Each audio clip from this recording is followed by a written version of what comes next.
Segunda carta de Paulo aos Coríntios, capítulo 1, versículos 3 e 4.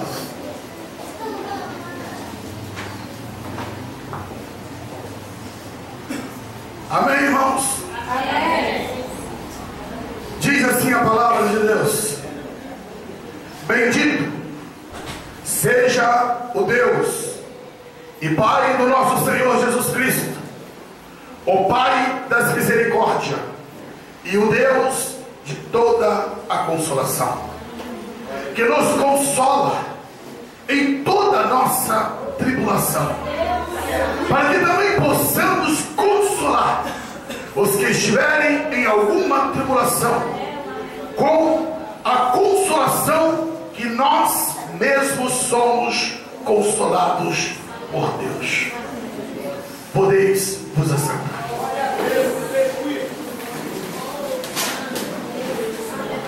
Dentro do tema deste congresso, que fala desta mulher moradora da cidade de Naim,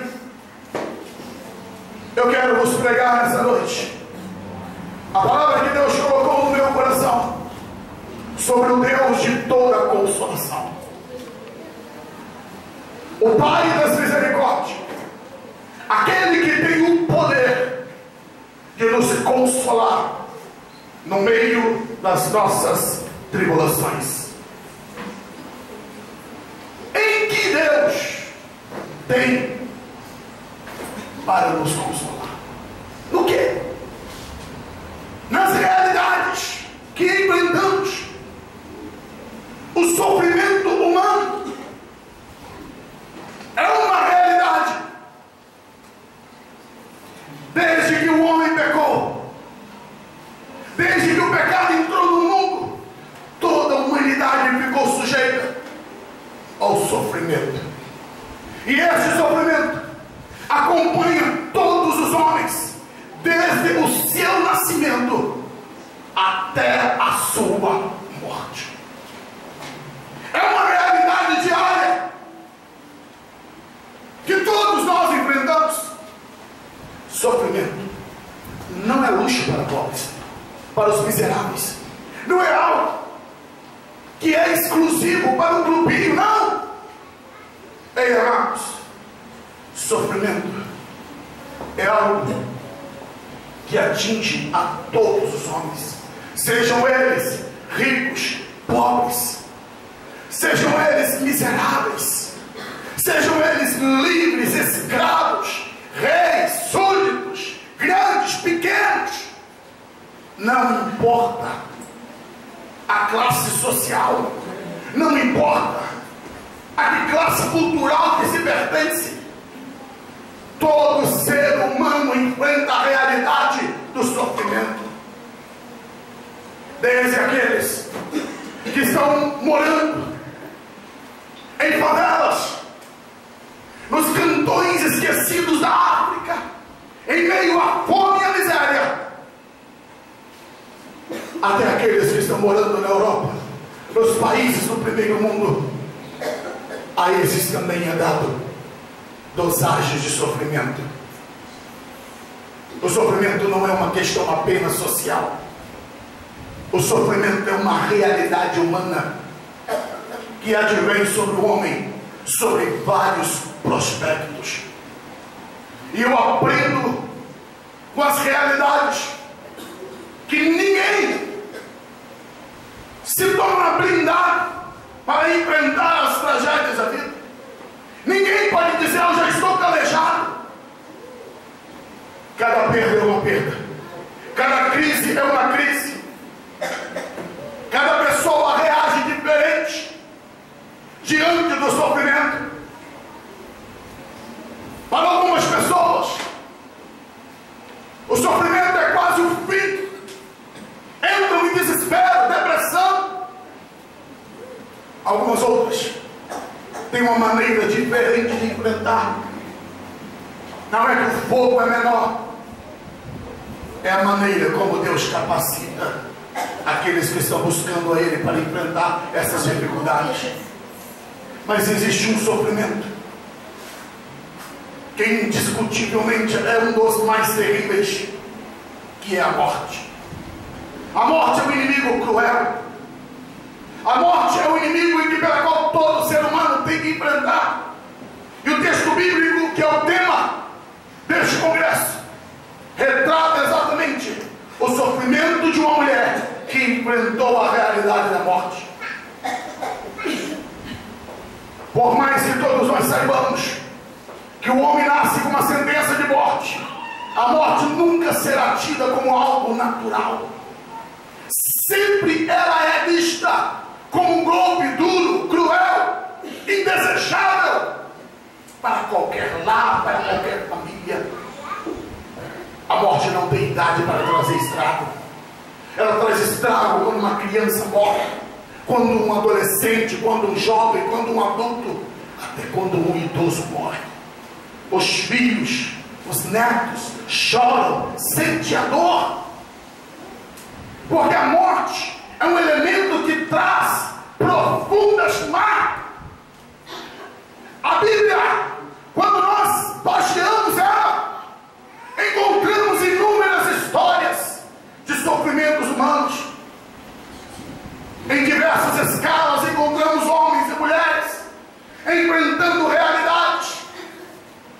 E nessa noite eu quero dizer para você que o teu sofrimento não é único. Não é algo exclusivamente apenas para você. Há um grande clamor em toda a terra pelo alívio dos sofrimentos. Homens e mulheres que sofrem. E o texto que nós acabamos de ler traz para nós um sentimento de alívio, de graça, porque a Bíblia está dizendo que o Deus, Pai do nosso Senhor e Salvador Jesus Cristo, é o Pai das misericórdias, é aquele que tem o poder de nos atender em meio à nossa incapacidade de reagir, nossa incapacidade de mudar o nosso quadro. Ele é o Pai das misericórdias, Ele é o Deus de toda a consolação. Entenda isso. O Deus de toda a consolação, Ele tem o poder de nos consolar em qualquer quadro de tribulação pela qual nós nos encontramos. A especialidade de Deus é consolar corações aflitos, amargurados. Quando eu vejo na palavra Deus sendo apresentado como Deus de toda a consolação, eu compreendo que Deus nunca abandonou nem a mim, nem a você. Talvez nos tempos escuros, complexos, sintamos às vezes sozinhos, nos sentimos desamparados, mas a presença dele nunca faltou ao teu lado. Ele nunca deixou de estar conosco. Pelo contrário, sempre esteve trabalhando em meu favor e em teu favor. Aleluia. Paulo ao dizer que o Deus de toda a consolação nos consola, com uma consolação que nos capacita para consolar a outros. Eu vejo a misericórdia e a graça de Deus sendo manifestada em enviar o Senhor Jesus. Aleluia, Deus. Jesus foi enviado pelo Pai. Sabe para quê, amados? Para nos consolar nas nossas tribulações. Não havia esperança nem para mim, nem para você. Não havia prospecto nem expectativas de uma eternidade sem sofrimento. Nós éramos por natureza filhos da ira, nós éramos filhos da desobediência. Havia uma sentença de juízo eterno sobre nós. E Jesus, ele foi enviado para nos consolar desse sofrimento eterno. Mas ele, quando esteve aqui na terra, ele disse: vinde a mim, todos vós que estáis cansados, oprimidos, sobrecarregados, e eu os aliviarei. Sabe o que quer dizer? Que Jesus tem dois prospectos do seu ministério. O primeiro, ele veio resolver a questão eterna.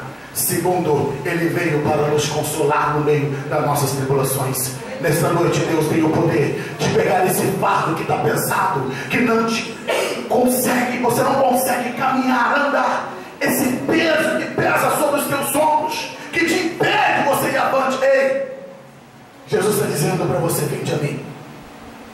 O meu jugo é suave, o meu fardo é leve. Ele tem o poder de aliviar você. Glória a Deus. Glória a Deus.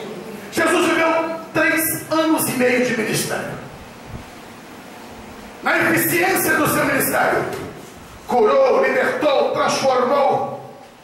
E antes dele ir ao céu, ele disse: eu vou vos enviar o Consolador. Irei vos enviar outro Consolador para que fique convosco. Entenda a ação da Trindade. O Pai, que é o Deus de toda a consolação, enviou o seu Filho para nos consolar. O Filho foi assunto ao céu, enviou o Espírito para estar conosco, para nos ser o nosso Consolador. Aleluia. Jesus, ele disse: eis que eu estou convosco todos os dias. Até quando, irmãos? Não é apenas quando resolver a tua primeira crise. Não é até resolver algumas questões da tua vida.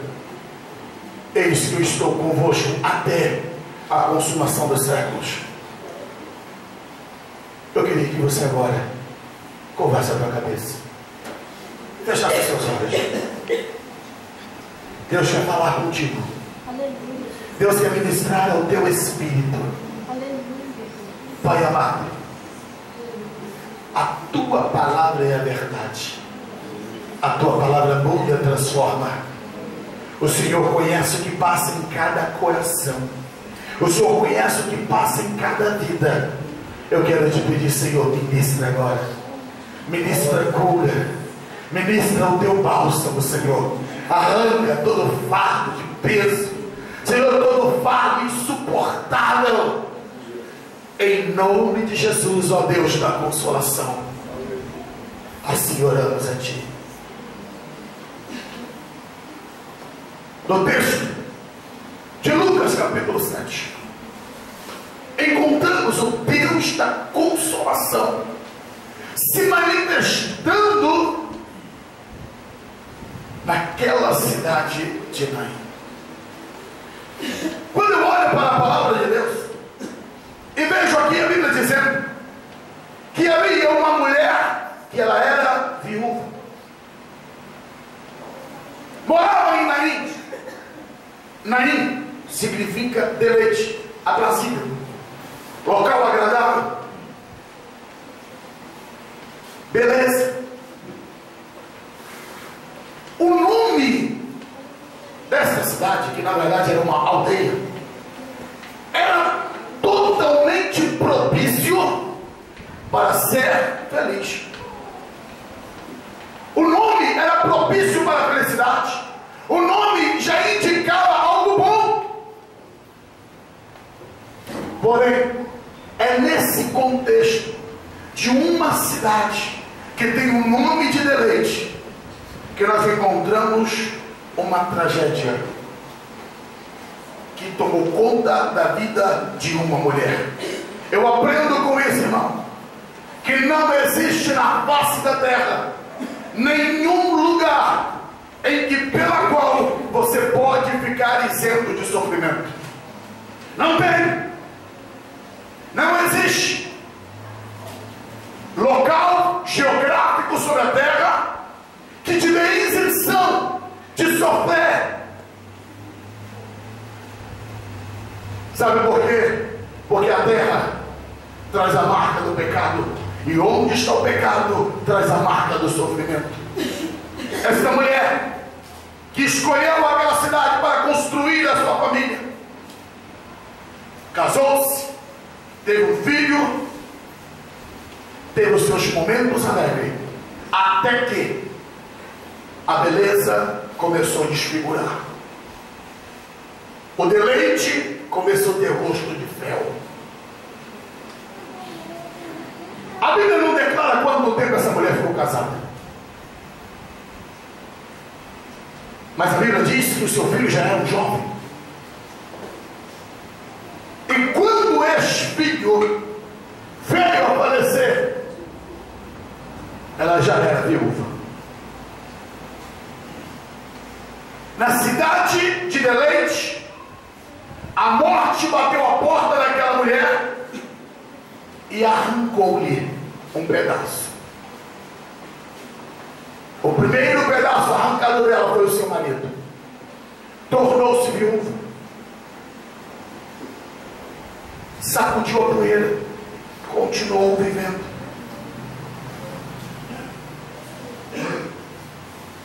Ei, entenda algo.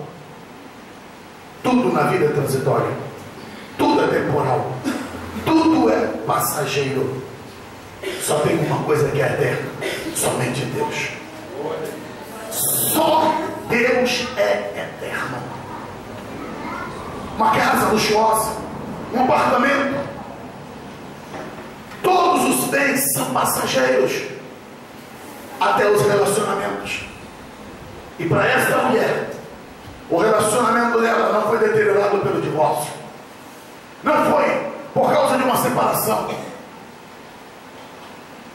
O casamento dela foi atingido pelo poder da morte. Algo que não tinha mais como ser reconstruído foi despedaçado. E essa mulher, depois de um tempo, ela perde o seu próprio filho único. Ela não tinha 2, 3, não, era apenas um filho. O escritor Plumer, ele disse assim: a lamentação de uma viúva pelo filho único é um caso extremo de aflição. A pior tragédia que poderia ocorrer a uma viúva que fosse mãe de um único filho era a perda deste filho. A perda de um filho produz de fato uma intensa dor. E para essa mãe viúva, a dor ainda era mais consequente. Uma dor intensa de ver todo o seu castelo desmoronando, sua família indo embora. Porém eu aprendo, irmãos, que existem coisas que são insubstituíveis. Um carro você substitui, uma casa você substitui, salário você substitui, filho não é substituído. Não tinha nada que poderia substituir para essa mulher a perda do seu filho. Hoje à tarde eu estava orando e analisando na palavra de Deus quantas pessoas que sofreram com perdas. E eu estava me lembrando de Jó. Jó perdeu 10 filhos e todos os seus bens em um único dia. Em um único dia, a tragédia atingiu a vida dele e ele teve que fazer o velório dos seus 10 filhos, sepultá-los e ainda sentir-se como um homem falido em todos os seus negócios. O que levaria um homem a enfrentar tamanho sofrimento e não entrar em um desespero a ponto de cometer o suicídio, achar que tudo acabou, como a própria mulher dele disse: homem, abandona esse Deus e morre. E o que leva este homem ainda a suportar tudo isso? Com certeza absoluta, cada notícia, cada perda, cada lembrança de cada um dos seus filhos, as lágrimas rolaram sobre o rosto de Jó. Mas o que não fez esse homem perder a fé, o que fez esse homem manter-se firme em meio a tanta tragédia, foi que ele servia ao Deus de toda consolação, que o capacitou a enfrentar uma tragédia tão cruel e terrível na vida dele. Não é que Jó não sentiu dor, é que Deus o trouxe sobre ele o peso da consolação que só Deus pode consolar. Davi é o homem que nos fascina com a sua biografia no Velho Testamento. Mas é um episódio na vida de Davi que narra algo extremamente dramático. Talvez uma das histórias mais dramáticas do Velho Testamento. Engloba Davi quando ele recebe a notícia da morte do seu filho Absalão. A Bíblia diz que Davi andava no seu palácio de um lado para outro gritando: Absalão, Absalão, Absalão, quem me dera Absalão ter morrido no teu lugar. Absalão não era filho único, mas Davi entendia: perdi algo que eu nunca mais vou recuperar. Ele tinha vários filhos, mas o grito de Absalão, o grito de Davi por Absalão, mostra um drama de um pai que perdeu um filho e que entendia que era um bem irrecuperável. E o que vamos dizer agora dessa mulher que viúva, sozinha, sentia a dor de caminhar rumo ao cemitério para sepultar este que era aquilo que havia lhe restado da sua família. Jesus estava na cidade de Cafarnaum. Cafarnaum distava cerca de mais ou menos 40 quilômetros da cidade de Naim. A caminhada que se fazia durante um dia era de cerca de 30 quilômetros. Então Jesus estava a mais de um dia de distância da cidade de Naim. Naim, essa cidade que vos disse que tinha por significado de beleza, de deleite, estava agora parada. Parou a cidade. Quando lemos o texto de Lucas capítulo 7, a Bíblia diz que uma grande multidão saía da cidade com aquela mulher. Os cemitérios não eram dentro da cidade, não se sepultava o morto dentro da cidade. Os mortos eram sepultados fora do centro da cidade, eram sepultados nos campos, externamente. E quando houve a notícia de que o filho daquela viúva havia morrido, é como se a cidade inteira parou. Isso demonstra que essa mulher, ela tinha um certo grau de importância, de conhecimento.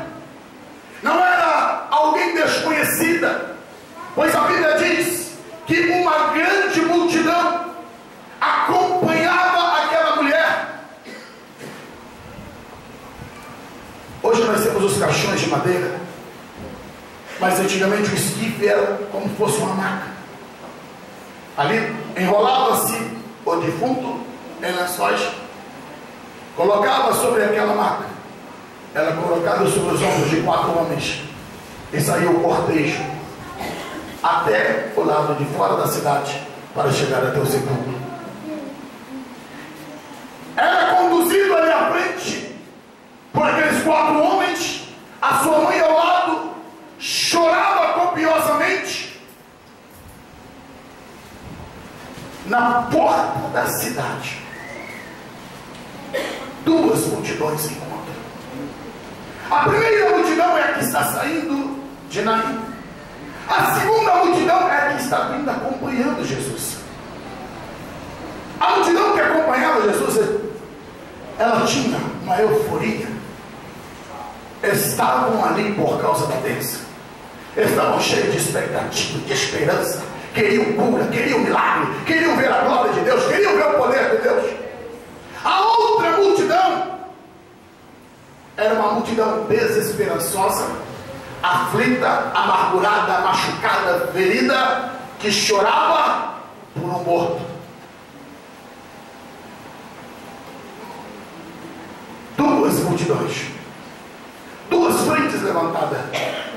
Na frente da multidão que descia de Cafarnaum estava ali o autor da vida, aquele que tem o poder sobre todas as coisas, que era a esperança e a expectativa daquela multidão que o seguia. Na frente da segunda multidão estava uma mulher desesperançosa, amargurada, ferida, machucada e solitária. Mas como assim, pastor? Não estava ela rodeada de uma tão grande multidão? Sim, uma grande multidão a cercava, porém eu vejo essa mulher como uma mulher solitária, porque ninguém entendia a dor que passava dentro dela. Por mais rostos que ela olhava, no seu interior havia um vazio, uma incompreensão, pois era uma dor real, absoluta, que havia na alma daquela mulher, e ninguém da multidão que estava ali podia auxiliá-la. Tapinhas nas costas não resolvia, condolências, a dor permanecia, era contínua. E entenda, cada passo que eles davam, a dor aumentava mais. A dor aumentava mais por quê? Devido, acho que pode melhor desligar, porque eles entendiam que após chegar no cemitério não tinha mais retorno, não havia mais o que se fazer. Então Jesus, à frente daquela multidão, olha para aquela mulher. É assim que a Bíblia diz: vendo ao Senhor Jesus, sentiu grande compaixão por ela. Jesus olhou para ela, moveu-se de compaixão, quebrou o silêncio. Ninguém falava com aquela mulher. Quando João foi encontrado pelos seus amigos, sabe o que a Bíblia diz? 7 dias de silêncio. Aqueles homens sábios não tinham nem o que falar e dizer o quê? Sabe aquele momento que você chega diante de alguém que você não tem o que falar diante do sofrimento? Era assim que esta mulher caminhava. E Jesus quebra o silêncio e diz 2 palavras para ela: não chores. As lágrimas que derramavam, que corriam sobre o seu rosto, que chamavam a atenção de Jesus, Jesus está dizendo: para de derramar essas lágrimas, chega de chorar. Ei, irmãos, Deus não está alheio ao sofrimento humano. Deus não está indiferente ao que você passa. E eu, quando olho para esse detalhe de Jesus dizer não chores, eu aprendo aqui, para aquela mulher, aquele pedido de Jesus era uma grande inconveniência. Como assim? Não chorar? Ela não respondeu, irmãos, mas é quase que ela estivesse falando: meu Senhor, o Senhor tem noção do que está acontecendo comigo? O Senhor tem noção do que eu estou passando? Daqui mais alguns minutos eu vou estar enterrando meu único filho. Daqui mais alguns minutos eu vou voltar para casa sozinha, sem ninguém para me esperar, sem ninguém para me acompanhar. Eu vou estar em uma casa solitária, vazia. Ela não respondeu isso para Jesus, mas quem sabe talvez passa por seu coração. Mas quando Jesus disse para ela: não chores, Não é que Jesus estava sendo inconveniente, é porque ele sabia exatamente o que aquela mulher estava passando. Quando a palavra de Deus nos fala para não chorar, não é porque Deus não está entendendo o quanto você está sofrendo. É porque Ele tem o poder de mudar o teu sofrimento. Glória a Deus. Quando é que Jesus falou para aquela mulher: não chores? Talvez com a voz engasgada, ela levantou a sua cabeça para olhar aquele homem que conduzia uma grande multidão. Olhou para ele. Era como se Jesus estivesse com seu olhar dizendo para ela: ei, eu estou aqui e vou fazer diferença na tua vida. O olhar de Jesus para aquela mulher não era um olhar humano, não era um olhar de alguém que estava com pena dela, não era alguém que estava ali com peninha dizendo coitadinha, não. É como se Jesus olhasse para ela e dizendo: ei, eu te criei, eu te formei, eu amo você e eu vim aqui por causa da tua vida. Eu vim aqui para mudar a tua história. Eu vim aqui para fazer diferença em você. Eu vim aqui não é para trazer uma multidão para chorar, não. Eu vim arrancar o choro do teu rosto. Eu vim enxugar as tuas lágrimas, porque a tua história vai mudar. Se nós considerarmos que a caminhada de um dia 30 quilômetros, e que dentro do costume israelita, o costume dos judeus, que eles enterram seus mortos no mesmo dia que ele morre. Quando Jesus saiu de Cafarnaum, aquele menino ainda não havia morrido. Talvez havia um grito no coração daquela mãe dizendo: Deus, salva meu filho, livra ele da morte. Deus, arranca meu filho dessa condição. Talvez ela, quantos gritos e choro ela teve: Senhor, eu já perdi meu marido, eu já enterrei meu marido, eu não aceito agora também enterrar meu filho. Algo moveu Jesus lá de Cafarnaum, que faz ele descer. E se você olha o ponto cronológico da Bíblia, Jesus só desce a Cafarnaum só para ressuscitar esse menino e ele volta. E isso então me faz entender que ele só desceu ali para atender aquela mãe. Aí entra a questão do que eu quero te dizer. Essa mulher estava chorando copiosamente, talvez pensando: Deus não ouviu minha oração, Deus não se importou comigo. Ela estava fazendo a mesma trajetória que tinha feito alguns anos atrás, algum tempo atrás. Aquele mesmo caminho ela já havia caminhado, com outro corpo na frente, que era o corpo do seu marido. E agora, mais uma vez, ela estava ali se sentindo humilhada, arrasada, quebrada, arrebentada. Parecia mudar mais um pedaço dela. E ela então encontra com este homem que diz: ei, não chores.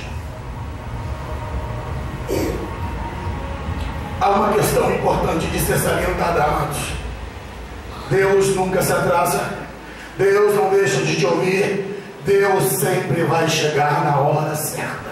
Aleluia. A Bíblia narra a ressurreição desse jovem, que tinha mais ou menos um dia que tinha morrido. A Bíblia narra a situação de Lázaro, que já havia 4 dias que estava morto. A Bíblia narra a ressurreição da filha de Jairo, que tinha acabado de morrer. Sabe o que eu aprendo com isso? Que para Deus não há nada pela qual Ele não possa fazer em favor daqueles que amam a Ele. Ele vai chegar no tempo exato. Aquela mulher não chegou a entrar no cemitério, ela estava na porta da cidade. E foi ali na porta da cidade, no local talvez que ela disse: ei, saí da minha cidade, agora não tem mais retorno, estou a um passo do cemitério. Jesus falou com ela: não chore, e caminhou em direção a ela. Aproximou-se, tocou o esquife. No momento que ele toca o esquife, a Bíblia diz que então todos pararam. Aí sim houve um silêncio, sim. Jesus, a primeira coisa que ele fez foi falar com aquela mulher: ei, não chore. Depois ele toca o esquife. As duas multidões param. E ali então inicia-se algo em que pela qual haveria de marcar aquela mulher e aquelas duas multidões. Ao tocar aquele esquife e todas as pessoas pararem, Jesus não se dirige mais à mãe. Jesus se dirige ali então àquele corpo que está ali inerte, morto, frio, sem vida. E então ele diz: levanta-te, jovem. Isso quebra a lei da lógica, da física, da metafísica, pois não tinha alma, não tinha espírito naquele jovem. Como ele poderia se dirigir a um corpo inerte, sem vida? E quando eu olhava para esse texto e analisando tudo isso, eu compreendi. Sabe por que Jesus podia falar isso? É porque ele não era um mero homem. Como Deus, ele estava ali, fazendo ecoar a sua voz aos ouvidos daquelas multidões. Mas quando ele toca naquele corpo inerte e diz: jovem, levanta-te, era o autor da vida que estava dando ordens. Era o autor da vida que estava dizendo: ei, levanta-se. A voz de Jesus ecoou ao ouvido de toda a multidão por meio das ondas sonoras. Mas aquela voz, ela foi muito mais além do sentido físico das ondas sonoras. Aquela voz, ela ecoou e eclodiu no mundo dos mortos. Entenda, a Bíblia diz que está ordenado a todos os homens morrerem uma só vez e vindo após isso o juízo. Uma vez que a pessoa morre, ela não pode mais retornar, ela não pode mais voltar. Essa é a regra da palavra de Deus. Porém, quando Jesus deu a ordem: ei, levanta-te, aquela voz penetrou no mundo espiritual e foi até o poder da morte, que detinha a alma, o espírito daquele menino. Ele foi liberado. E o espírito retorna, entra naquele corpo, porque Deus estava ali presente como Deus de toda a consolação. Deus move céus e terra para atingir o nosso clamor.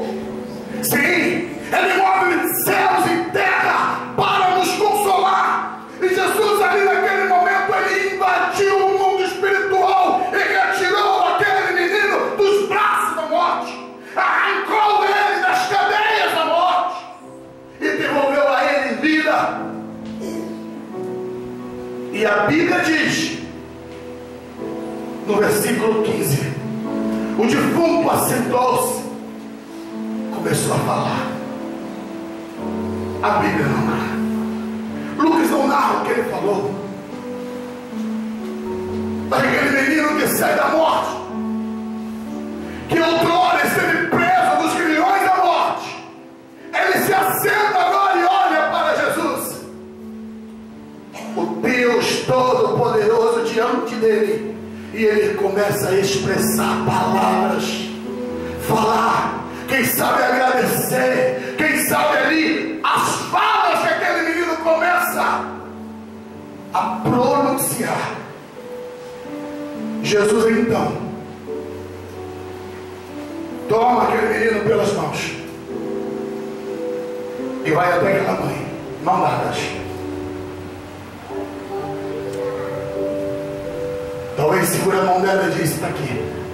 É por isso que eu te disse: não chores. Não chore, porque eu tenho o poder de trazer de volta aquilo que você achava que estava perdido. Agora ela entendia o porquê que Jesus estava dizendo para ela: não chores. Ele devolveu a ela aquilo que estava morto, aquilo que não tinha mais como ser mudado. Ele devolveu. Jesus mudou a história. O cortejo fúnebre terminou na porta da cidade.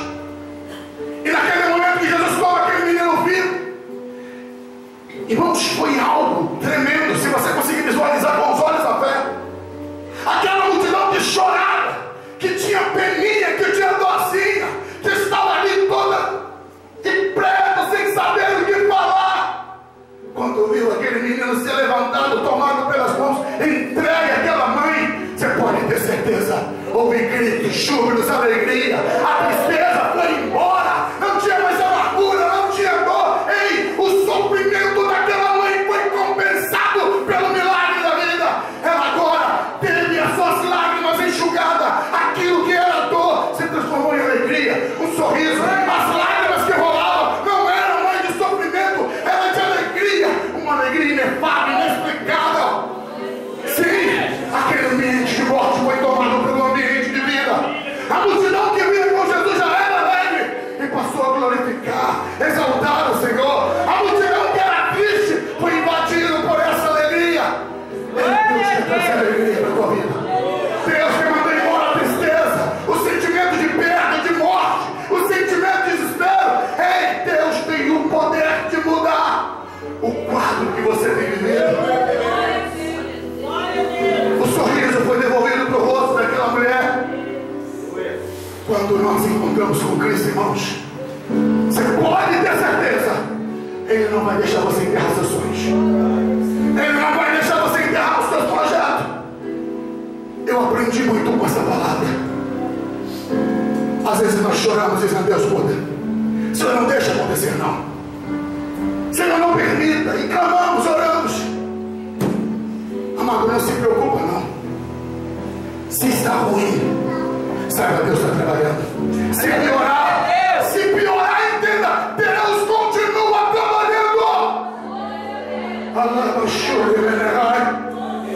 Ei, se morrer, saiba que Ele tem poder de dar vida. A última palavra é dEle. A última palavra pertence a Ele. Conhece a lição que Ele esteve ensinando. Piorou, sim.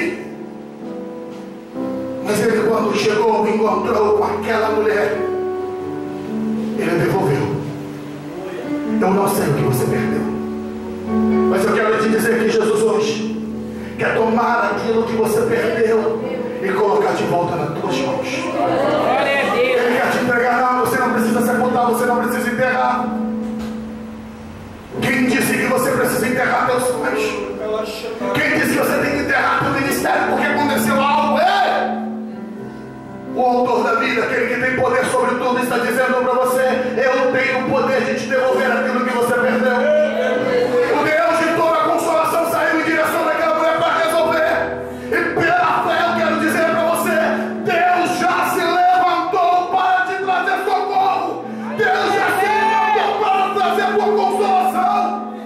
A distância que regia entre Naim e Cafarnaum não permitia que aquela mulher olhasse, que ela visualizasse. Ela não podia ver Jesus vindo em direção a ela, mas Ele estava vindo, e com uma grande multidão para celebrar e festejar. Ei, a bênção de Deus está vindo ao teu encontro. Aleluia! Pastor, eu não estou vendo, a coisa está piorando. Ei, só continua, creia, acredite, não abra mão, não jogue fora aquilo que é o projeto de Deus.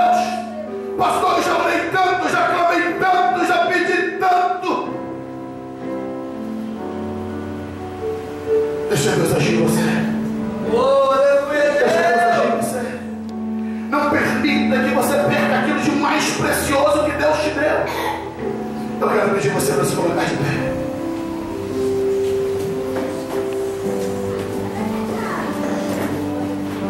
Feche os seus olhos.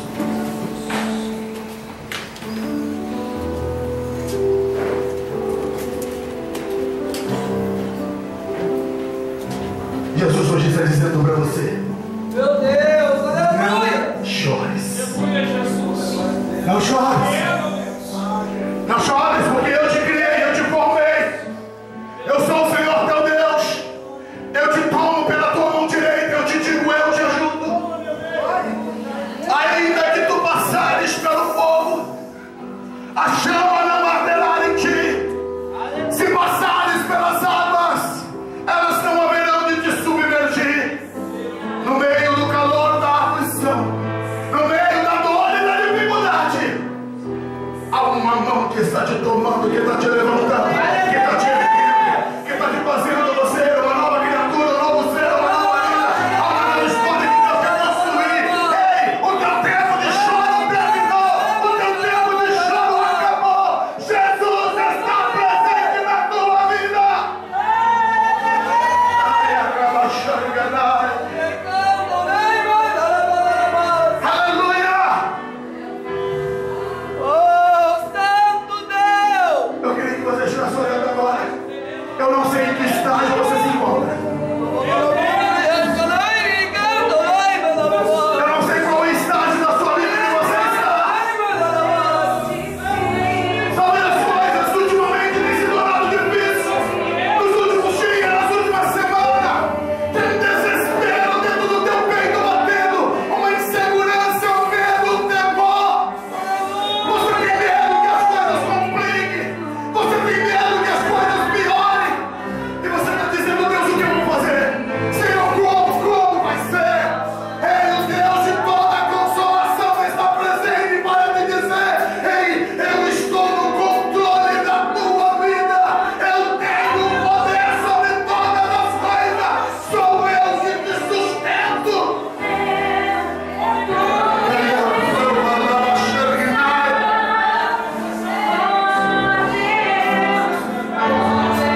Se você tem estado chorando, se a crise já te alcançou, se a crise já te pegou no meio do caminho,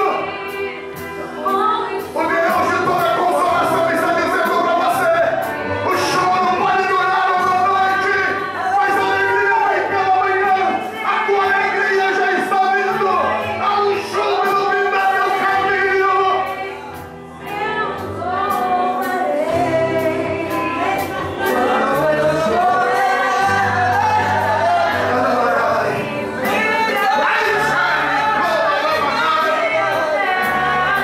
Eu quero orar por você. Eu queria que você só ficasse aqui frente. Se você entendeu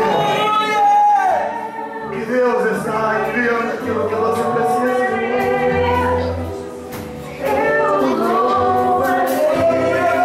pela fé, você vai tomar posse hoje da tua bênção. Pela fé, mesmo que os teus olhos não estejam vendo, mesmo que nada esteja melhorando a tua volta, você vai tomar o passo da fé. Você vai estar dizendo: Senhor, eu vou continuar caminhando. Eu não vou parar. Eu não vou desistir. Eu não vou ficar para trás. Eu tenho certeza que o Senhor vai me pegar no meio do caminho. Não importa em que local eu esteja, eu vou prosseguir, eu vou avançar, porque eu confio que no tempo certo, no tempo exato, o Senhor verá de intervir. E quem sabe seja hoje. Quem sabe hoje. Quem sabe hoje que Deus reservou para dizer: chega, chega, chega. Vem, Gaia, Lassuria, meu Chostai. Pela fé. Sai do teu lugar. Esquece quem está do teu lado. Pode ter certeza que aquela mulher, quando ela chorava, ela não queria saber quem é que ia dizer, quem ia falar, quem ia comentar depois. Ela tinha um choro porque tinha uma dor. Se você tem uma dor,